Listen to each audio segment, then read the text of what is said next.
hormati narasumber kita pada sore hari ini, Bapak Pratama SD. Selamat datang Bapak. Yang kami hormati Bapak Kor Perencanaan Desa Sumbergondo. Selamat datang Bapak Toto. Dan yang kami hormati Bapak Imam Mauludi selaku Kasih Keserahan Desa Sumbergondo dan seluruh tamu undangan yang hadir pada sore hari ini. Selamat datang di acara BIMTEK pendataan SDGs Desa Sumbergondo tahun 2021. Syukur Alhamdulillah, mari kita panjatkan kepada Tuhan Yang Maha Esa karena atas berkah rahmat-Nya kita semua bisa hadir dan berkumpul dalam keadaan sehat walafiat. Bapak Ibu, sebelum kita mulai acara inti kita pada sore hari ini, mari kita bersama menyanyikan lagu Indonesia Raya kepada hadirin yang menghadiri sini.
Hadirin dimohon duduk kembali.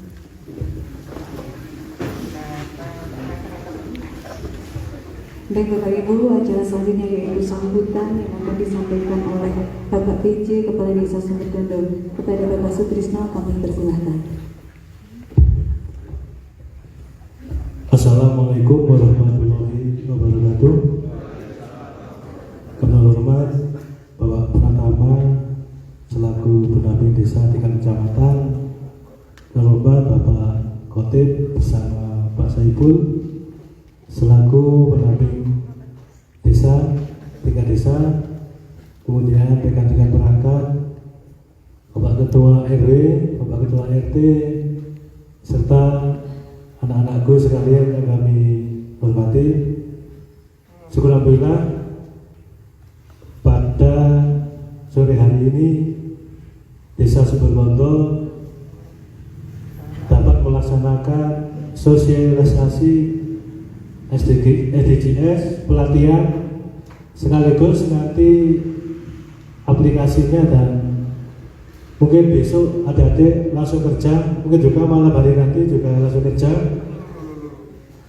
Di sini kami pemerintahan Desa Sumbergondo memberitahukan kepada Pak RW, Pak RT, nantinya apabila adik-adik sowan ke jenengan atau ke warga, mohon bantuannya dalam pendataan nanti.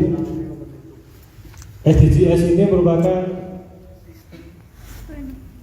sistem pendataan, tujuannya yaitu agar agenda pembangunan Desa Sumbergondo dapat berkelanjutan.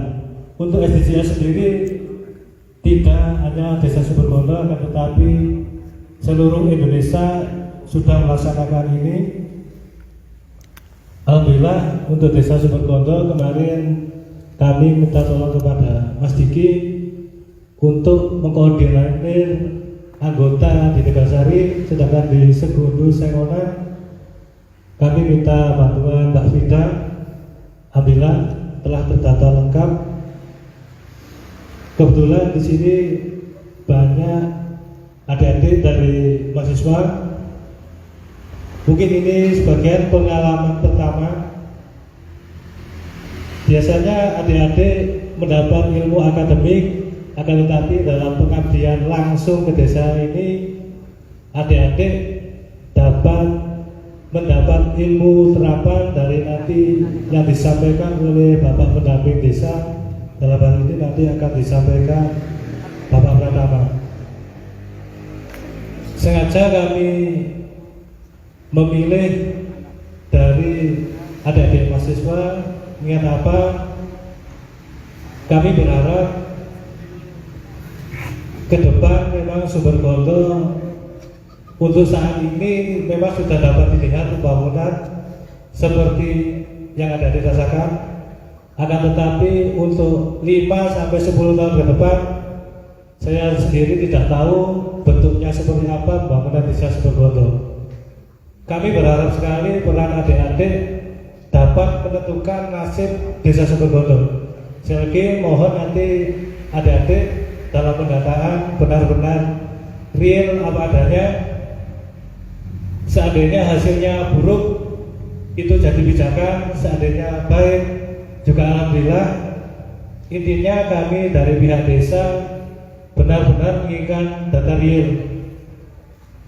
Selama ini untuk desa sendiri, untuk pendataan terus terang kami memakai data dari Pak RT, dalam hal ini dibantu ibu-ibu dari Dasar Wisma. Data tersebut tidak valid karena selama ini Pak RT bekerjanya pun juga sangat sosial, pendanaannya pun waktu itu juga tidak ada.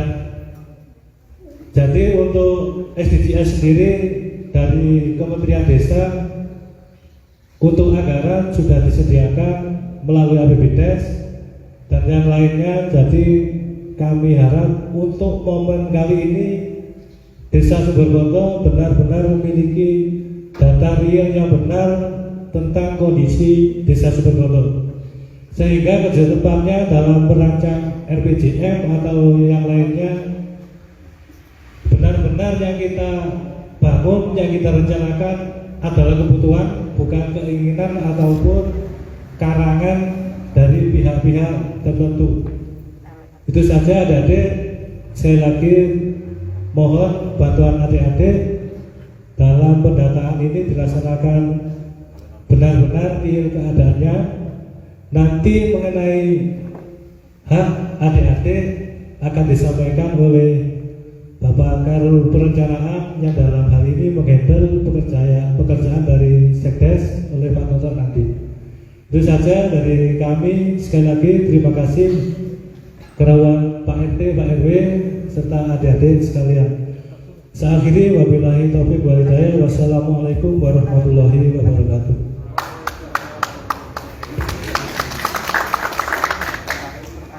Baik, terima kasih banyak untuk sambutan yang sudah disampaikan oleh Bapak PJ Kades Desa Sumberkondo. Dan selanjutnya acara yaitu penyematan ID card beserta penyerahan logistik pendataan SDGs kepada enumerator oleh Bapak PJ Kades Desa Sumberkondo. Untuk itu beberapa peserta atau enumerator yang saya panggil untuk maju ke depan: Saudara Revinda Dwiki, Afrida Fitria, Hafid Hizbullah sebagai simbolis penyerahan ID card.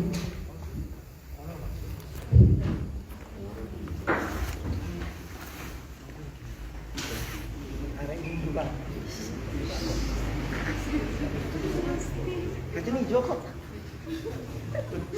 Kenapa dikit-dikit mundur dulu? Mas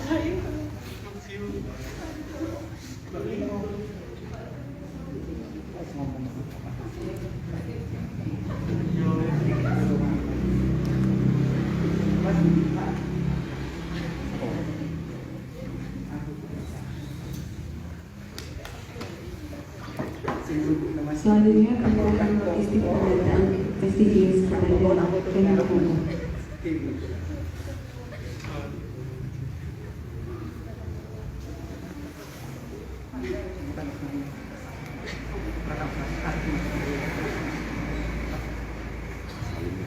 Mungkin perlu bersama dulu sebentar dokumentasi. Tasnya tekno. Tasnya tekno. Benar.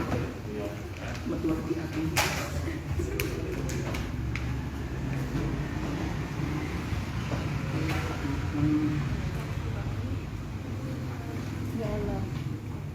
Tolong. Baik, terima kasih. Terima kasih kembali ke tempat masing-masing.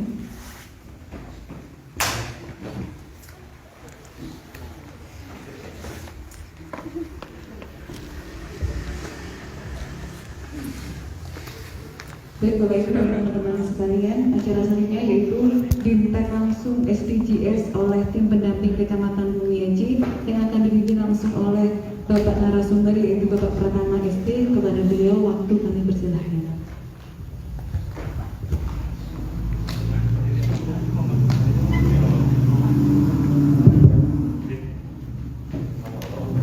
Terima kasih. Assalamualaikum warahmatullahi wabarakatuh. Yang kami hormati Bapak Kepala Desa Sumbergondo serta perangkatnya. Yang kami hormati teman-teman pendamping di tingkat desa, juga yang kami hormati, yang kami banggakan teman-teman Pokja, Pokja pendataan SDGs. Pada sore ini ya, kita nanti akan melakukan BIMTEK ya, bimbingan teknis ya, berkaitan dengan pendataan. Permisi saya berdiri. Sebelum kita ke BIMTEK, mungkin dari teman-teman ini muda-muda sekali ya, alhamdulillah ini generasi. Kemarin saya di Bumiaji. Kemarin di Bumiaji itu separuhan, Pak. Muda separuh, muda yang separuh lagi ada pengurus RT. Ini kelihatannya muda-muda, tapi ini juga pengalaman dari teman-teman ya, saya panggil teman-teman aja nanti kalau meskipun saya sudah tua ini. Nanti untuk pendataan SDGs, mungkin dari teman-teman Pokja Sumbergondo sudah tahu SDGs itu apa? Kita mau mendata, nanti ditanya mendatang itu apa? SDGs belum ya? Nah, sebenarnya udah, nanti mungkin teman-teman ini milenial sekarang, milenial bisa sebenarnya bisa di media sudah banyak apa yang masalah SDGs. Tapi saya jelaskan sedikit, nanti sama ditanya SDGs itu untuk apa? Data SDGs. Ya. SDGs itu singkatan dari bahasa Inggris sebenarnya. Jadi Sustainable Development Goal. Jadi kalau diartikan pembangunan yang berkelanjutan. Nah, kenapa ini yang nanti diterapkan? Tadi dijelaskan oleh Bapak Kepala Desa. Jadi tujuannya nanti untuk dasar pembangunan di desa. Kalau pembangunan berkelanjutan, berarti terus ya, terus ya. Nah, di sini goal ya, goal itu tujuan. Jadi pembangunan nanti arahnya punya tujuan. Terus nanti teman-teman mendata itu untuk apa? Kan begitu. Nah, kenapa harus didata? Ya, karena pembangunan kita punya tujuan, punya goal ya. Goal itu tujuan ya. Kalau sepak bola kalau ngegolkan berarti sudah menang. Ya, karena kita punya goal ya. Jadi yang didata teman-teman nanti itu adalah kondisi sebenarnya atau existing asli keadaan asli yang perlu didata. Tadi disampaikan oleh Bapak Kepala Desa, tolong nanti yang seakurat mungkin, maksudnya sekondisi yang sesuai, jangan dikarang. Karena ini merupakan data awal. Kalau bahasa tekniknya itu existing awal. Nanti fungsinya di mana? Fungsinya nanti begini, nanti di data itu kita kirim, nanti diolah keluar. Contoh, ada nanti ternyata diketahui ada rumah tidak layak huni, jumlahnya 100. Nah ini nanti yang akan jadi pedoman desa untuk merencanakan pembangunan. Jadi 100 tidak layak huni itu dikerjakan berapa tahun, jadi diketahui. Nanti juga demikian, waktu pendataan ada penyakitnya, diketahui penyakit malaria di sini. Nah, dengan kondisi yang awal itu menjadi patokan desa untuk membangun. Termasuk nanti ada sarana. Contoh jalannya yang belum diaspal berapa kilo, nah ini kelihatan. Jadi dengan demikian nanti pembangunan desa itu lebih terarah, terukur dan capaiannya bisa dilihat. Termasuk nanti ada stunting di sini berapa hasil pendataan panjenengan. Teman-teman ini data nanti ada keluar stuntingnya. Oh ternyata stuntingnya ada 25, jadi harus dientaskan. Nah nanti itu yang nanti menjadi dasar dalam perencanaan. Terus dalam pendataan ini nanti tidak merubah RPJM yang ada. Bukannya dengan itu RPJM-nya dirubah enggak, tapi nanti diselaraskan. Contoh bangun ada ternyata posyandunya jaraknya berapa kilo, terus kondisinya nanti ada juga nanti diselaraskan pembangunan posyandu termasuk SDGs nomor berapa. Nah ini di SDGs nanti ada nomor-nomornya, kesehatan, pendidikan ada. Nanti ini yang mengelola nanti ada desa. Jadi nanti teman-teman hanya sifatnya itu menggali ya, mendata untuk data awal yang dijadikan desa untuk merencanakan pembangunan. Jadi seperti itu ya, nanti kalau ditanya data untuk apa? Jadi mencari data awal desa untuk membangun. Di mana pada dasarnya untuk pembangunan selanjutnya sistemnya adalah SDGs atau berkelanjutan.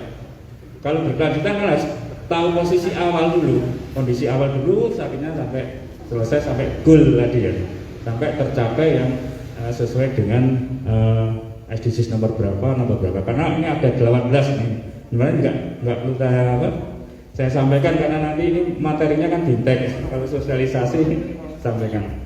Tapi intinya seperti itu ya, mungkin harus dipahami dulu. Langsung saja ke bintek ya. Nanti di bintek ini kita ada 3 ya. Kemarin dari SK sudah dikirim. Tapi mohon maaf nanti ada beberapa nama yang ternyata belum, nanti kita perbaiki lagi. Kita daftarkan di aplikasi itu, ternyata tadi Mas nggak ada. Jadi saya daftarkan ternyata di server sana nggak masuk, jadi nggak ada, nanti kita ulangi lagi. Jadi di sini untuk pendata dalam tim ini ada 3. Yang pertama nanti ada admin desa. Admin desa itu nanti Pak Sekdes. Nanti fungsinya admin itu tidak ikut mendata, tapi melihat hasil pekerjaan teman-teman di bawahnya.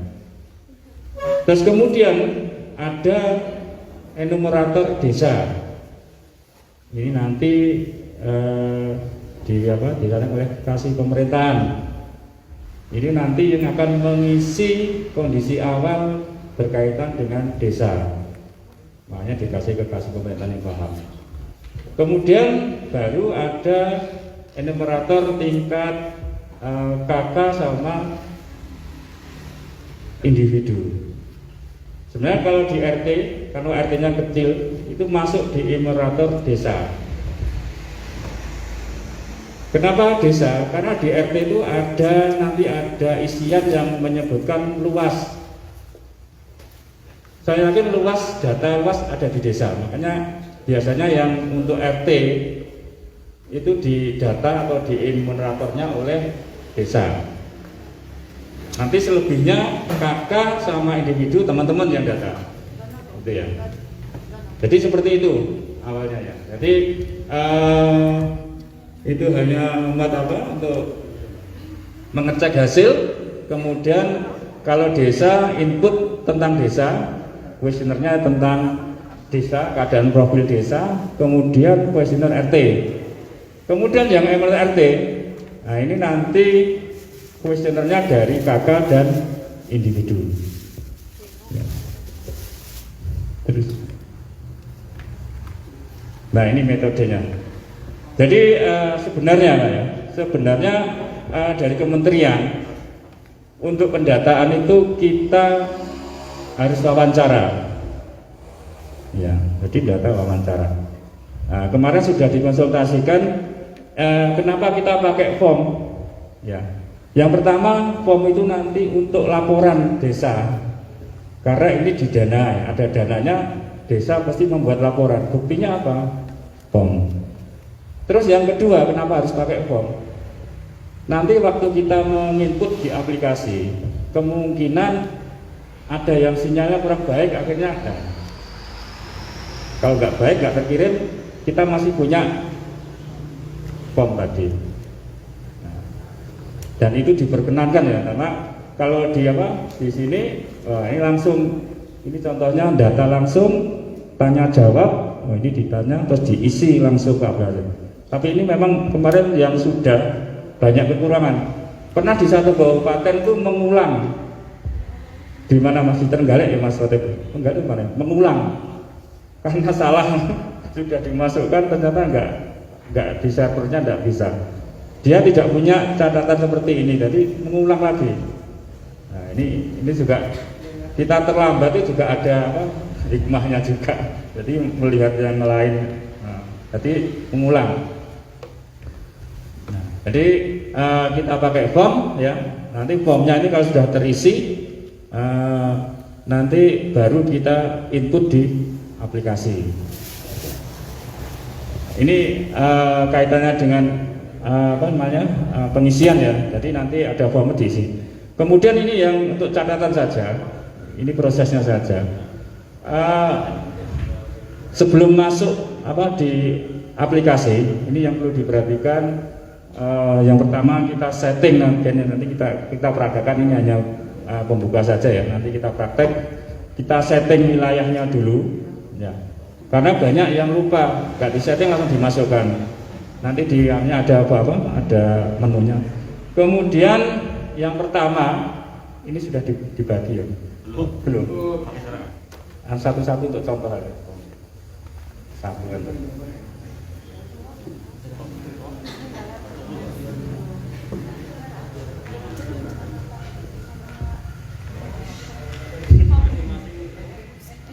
Oh, ini sudah dikasih.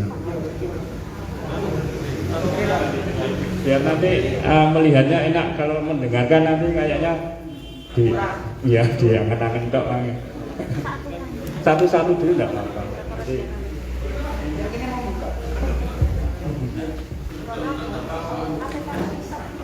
Nggih. Sekalian. Nggih, ada nomor. Sampun tanda tangan.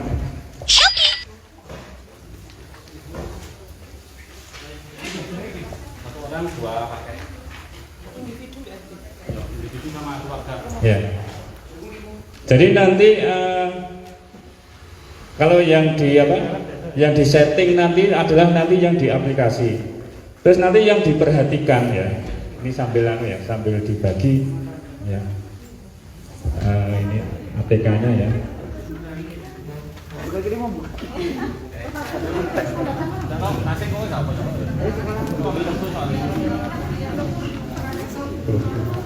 Kudu cuma kayak eta aku ya. Ini talinya dong. Aku enggak ada kita lagi. Aku enggak ada jelas. Tahu nih ada itu masih kuat. Kalau kita kau ini kan siap. Kalau kita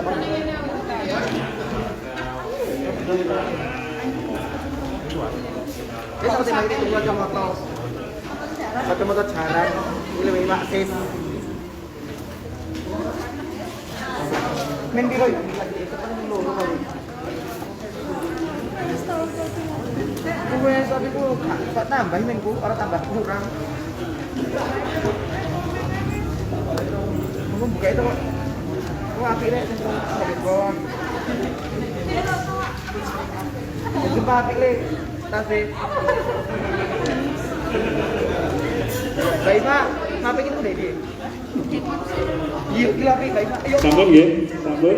Depo Sampun cukup nggih. merah. Karena aku PDI.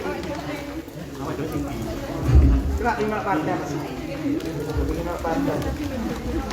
Juga ayo kalau partai menang setahun. Sudah cukup ya, sudah pegang ya. Nanti bisa dioret-oret ya apa. Nanti yang pertama ini khusus untuk apa? Di survei individu atau kakak itu nanti kalau biasanya diminta nomor kakak dan nomor induk NIK, nomor induk kependudukan sama nomor induk kakak. Di sini ada Pak RT, ada Pak RT di belakang. Ini saya juga RT di sini. Nanti untuk mempercepat ya, ini yang pernah saya lakukan ya, saya praktekkan. Di RT itu kan punya data Pak ya, kakak yang ada kan punya data. Salinan.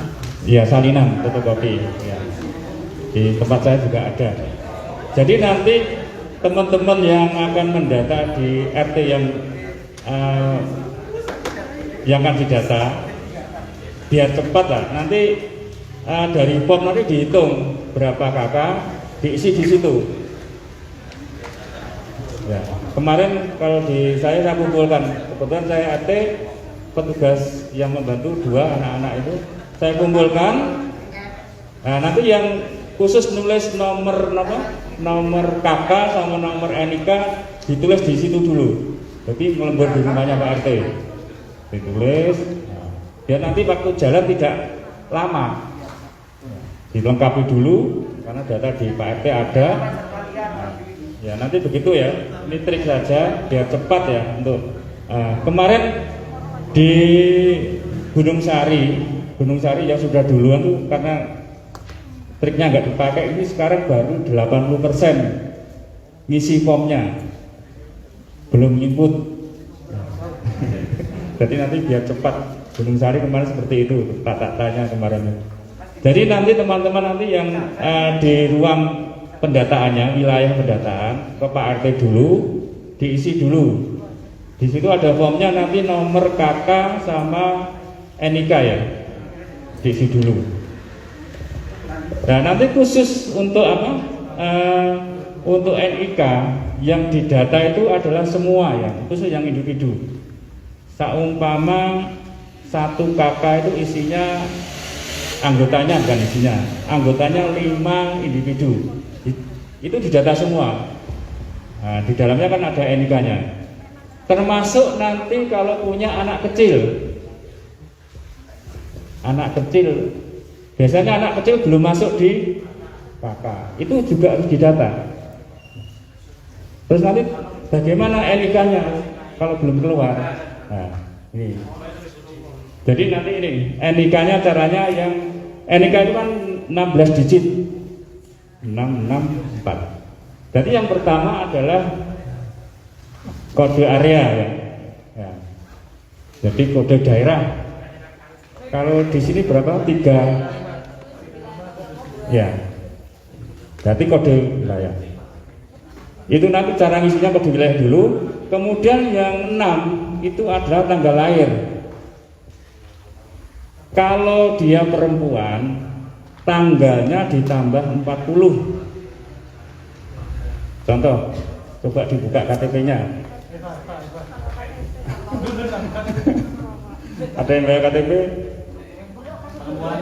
Kalau perempuan ditambah 40. Nah. Contoh nanti sama contoh lahirnya 1 Januari 2001. Berarti nulisnya 410121. Kalau yang perempuan ya. Perempuan. Jenengan pinten coba Mbak? Lahirnya tanggal pinten?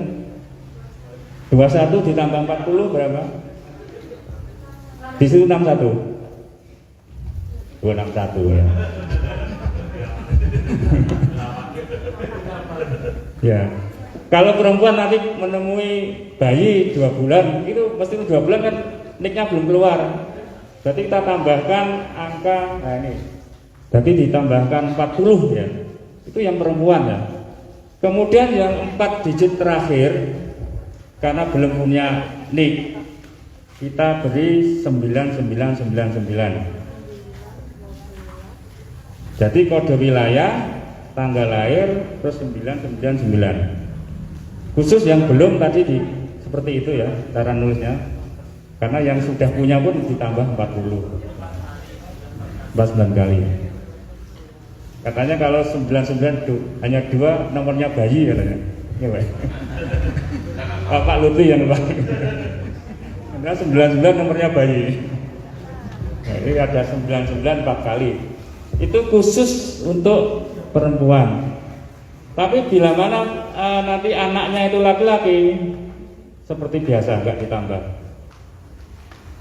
Jadi kalau perempuan ditambah 40, yang laki-laki kalau 01 ya 01/01/2001 sama lahirnya tahun baru. Nanti yang perlu dicatat teman-teman ya, kalau ternyata di situ di kakaknya bapak, ibu, anaknya 2, ada anak 1 lagi tapi belum masuk karena masih bayi, belum punya, kan belum didaftarkan ya. Nanti cara menulisnya seperti itu. Nah, kode wilayah. Cuma bedanya sebenarnya itu di terakhir ya 99.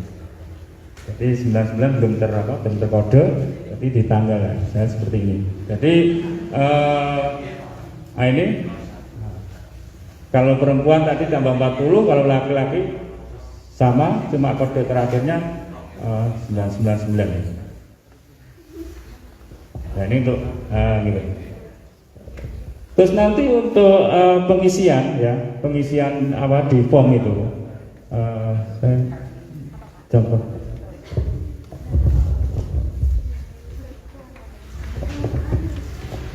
Ini nanti sebelum ke aplikasi ya, kita ke ya. Dan nanti untuk yang P1 ya, P1 ini berkaitan dengan nomor KK, NIK. Nah ini bisa P1, P101 sampai P110. Nah, ini bisa ditulis di rumah atau di rumahnya Pak RT di data situ. Nah, jadi dalam pengisian ini metodenya kita memang wawancara, tapi kemarin juga ada masukan. Jadi kita tidak hanya mewawancara, tapi melihat. Ya, dilihat Pak ya. Ya, dilihat. Karena ada beberapa ya yang mengasih data itu kadang tidak sama, Pak. Tidak mengakui kadang, Pak. Nanti ada kasusnya, tidak mengakui. Nah, itu seorang pendata itu harus bisa melihat dan mengisikan. Contoh nanti ada. Nah, ini yang P2. Teman-teman P2 ya. Nah, kalau P2 itu sebenarnya bisa dilihat di kakaknya. Nanti di KK itu kan ada itu kondisi pekerjaan. Atau nanti juga tidak tentu, biasanya di KK tidak sama juga. Nah, tapi sebenarnya ya ini secara administrasi. Jadi kakak itu sebenarnya atau kakak yang sudah ditulis itu sebenarnya harus sama. Tapi kadang-kadang tidak sama. Di KTP itu pekerjaannya kadang tidak sama. Nah ini bisa diisi atau jangan dulu yang P2 201 ya, 02 itu nanti bisa di ini wawancara.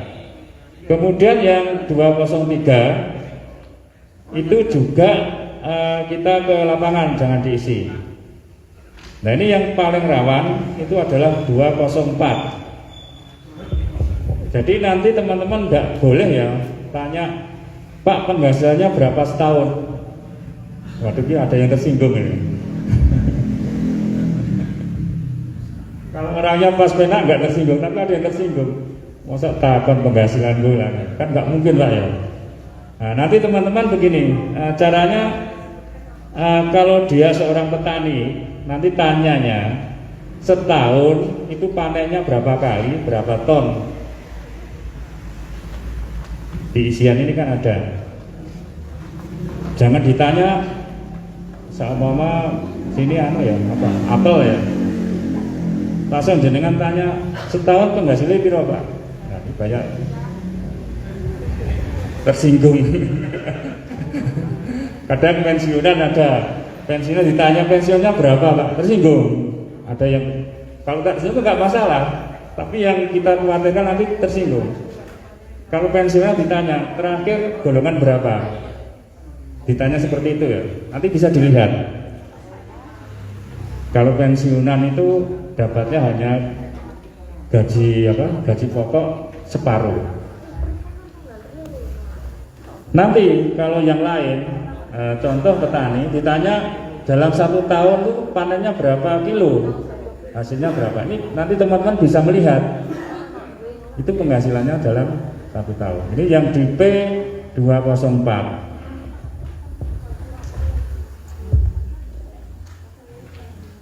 Nah ini juga harus wawancara. Kemudian yang berikutnya, yang individu ya, ya ini seperti yang kesehatan, yang P4, ya.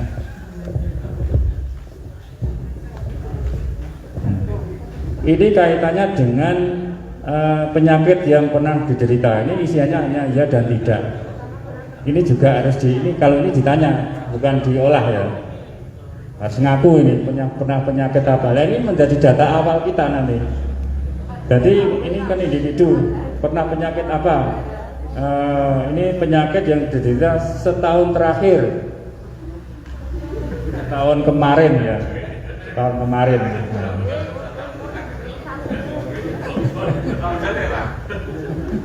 Itu penyakit rutin, bukan setahun terakhir. Nah ini juga harus ditanya kalau ini, yang ini ditanya. Kemudian fasilitas kesehatan ini kalau ini kalau individu, nanti ini adalah sifatnya perorangan. Nanti yang disurvei keluarga, kalau ada pertanyaan kaitannya dengan fasilitas kesehatan jarak, itu isinya kan sama. Nah, biasanya sama. Ini ya contoh ya.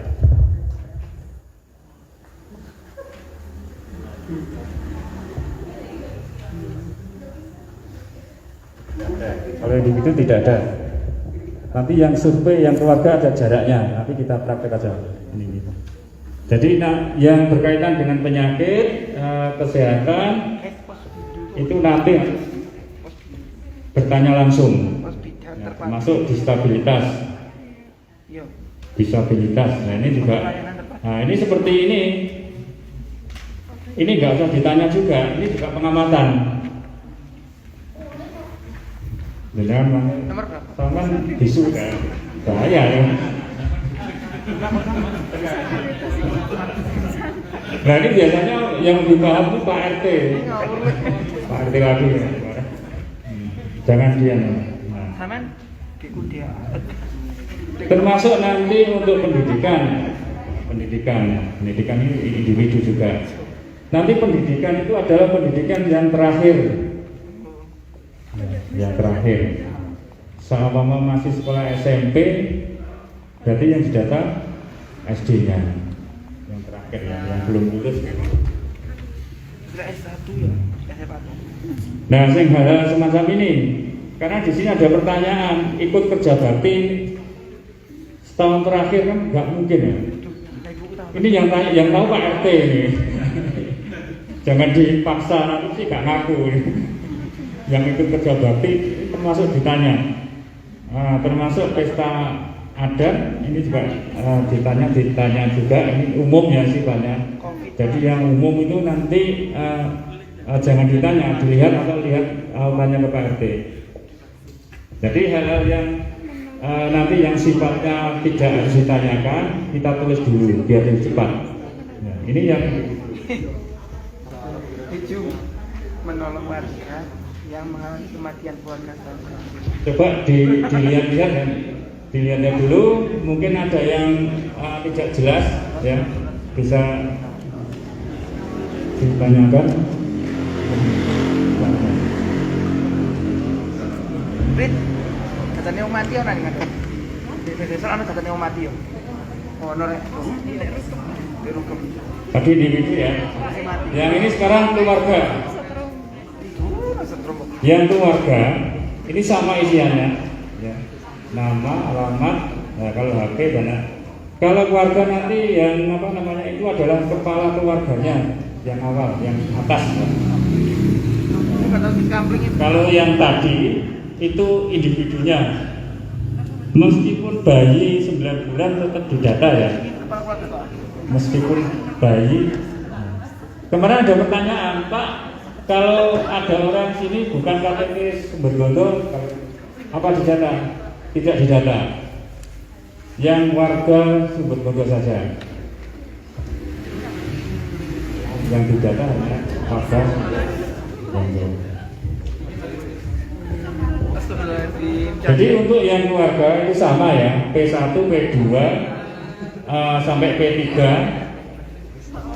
itu bisa diisi di apa? Di rumahnya Pak RT yang punya data. Jadi nggak perlu apa? Biasanya kan yang biasa data